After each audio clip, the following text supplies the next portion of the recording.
The magic of the Pareto Principle. Hello, studying machine. Imagine if you could transform your study routine to not just work harder, but smarter and see your learning skyrocket. That's where the Pareto Principle, or the 80-20 rule, comes into play. This principle, named after economist Vilfredo Pareto, is like a secret potion for your study habits. It suggests that 80% of effects come from just 20% of causes. But how does this spellbinding concept apply to your studies?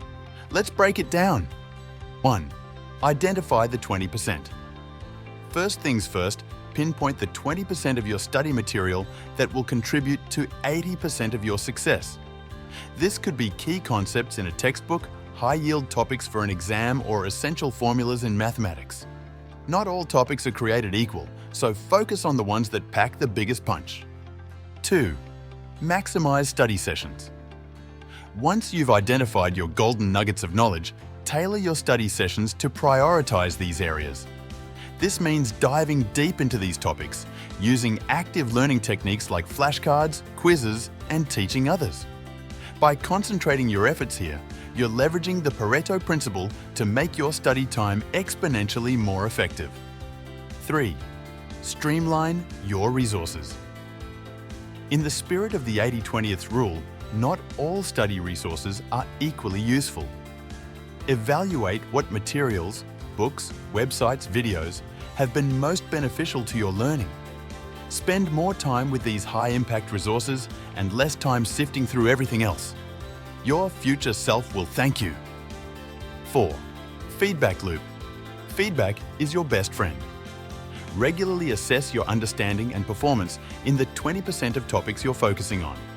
This will help you adjust your study strategies and ensure you're always targeting the most impactful areas. Remember, efficient learning is about being agile and responsive to your progress. Real-life application. Let's say you're studying for a biology exam. Instead of trying to memorize the entire textbook, you'd identify the 20% of concepts that are most likely to appear on the exam or are foundational to understanding other topics. You'd then use active study techniques on these areas, ensuring you're prepared for 80% or more of what the exam covers. By applying the Pareto Principle to your studies, you're not just learning, you're learning smart. This approach can transform your academic journey, making it less about the grind and more about strategic, effective learning. So, embrace the 80-20 rule and watch as you unlock new levels of understanding and efficiency in your studies. Your adventure in learning just got a turbo boost. Remember, the key to mastering the Pareto Principle in your studies is to constantly evaluate, adapt, and focus on what truly matters. Happy studying, and here's to your success with the 80-20 rule. For more insights into learning hacks and study tips, keep exploring content here on Studying Machine, where we make learning an adventure.